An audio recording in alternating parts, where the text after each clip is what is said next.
ખૂટી ભરેલી બાયણે એમાં કઈ નહીં. કપડાની થેલી આપજો. નમસ્કાર દર્શક મિત્રો,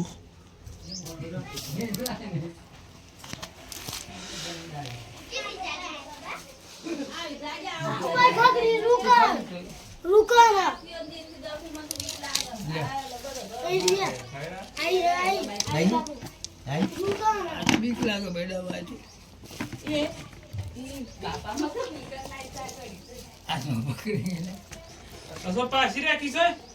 મૂકી દો મૂકી દો.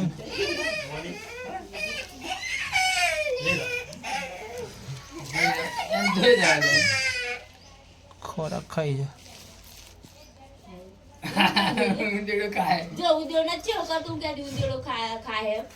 વાંધો નહીં, ખોરાક ખાઈ લેવા દો.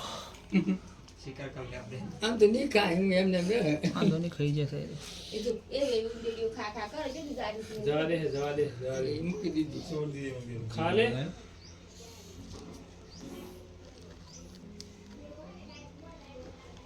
ગુણીનો બંને ભાગ હોય ને, આગળ પાછળનું સેમ દેખાય. આ ભાગ પૂંછડીનો છે, મોઢાનો ભાગ બંને સાઈડ હલાવવા છે. તો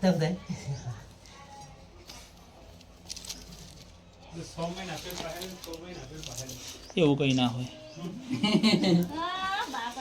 પાર્લે ટાઉન થયેલી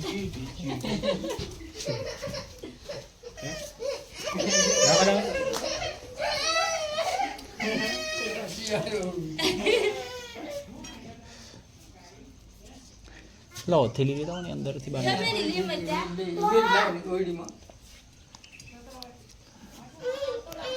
માણસને જલ્દી બચ કૂપન ના ભરે, સમજ્યા? આજ સુધી ઘણી કોઈને કરડી હોય એવું કઈ બોલ્યું, પગ પડી જાય તો એ તો જતી રહે, કઈ કરે નહીં, સમજ્યા? અને આ ધ્રીચાકણ તરીકે ઓળખવામાં આવે. હાથે વીંટાઈ જાય એવું કહેતા હોય લોકો, ચોટી જાય. મૂકી દો બરાબર, પણ ચોટી જાય એવું કંઈ હોતું નથી. આજગર જેવું હોય એટલે આ ઓટી મારી દે ખાલી હાથ ઉપર, સમજ્યા? બીજું કંઈ કરે નહીં. જીભ તો એ આપણે જે સાંભળીએ ને, આપણે બોલીએ એમ એ જીભથી સાંભળવાનું કામ કરે, બરોબર?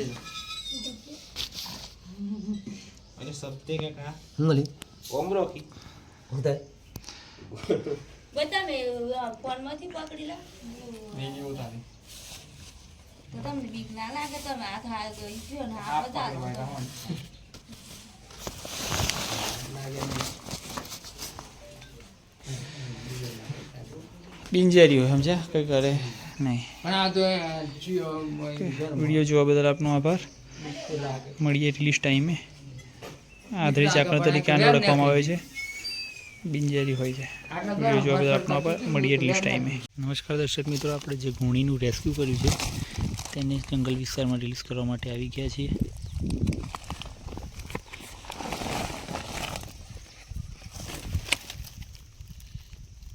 આ સાપ બિનજેરી હોય છે, આના બે મોઢા હોય છે એવું માન્યતા છે, પરંતુ આના બે મોઢા હોતા નથી. આગળનો મોઢાનો ભાગ અને પાછળનો પૂંછડીનો ભાગ સેમ હોવાના કારણે તે બે મોઢાવાળી તરીકે ઓળખવામાં આવે છે.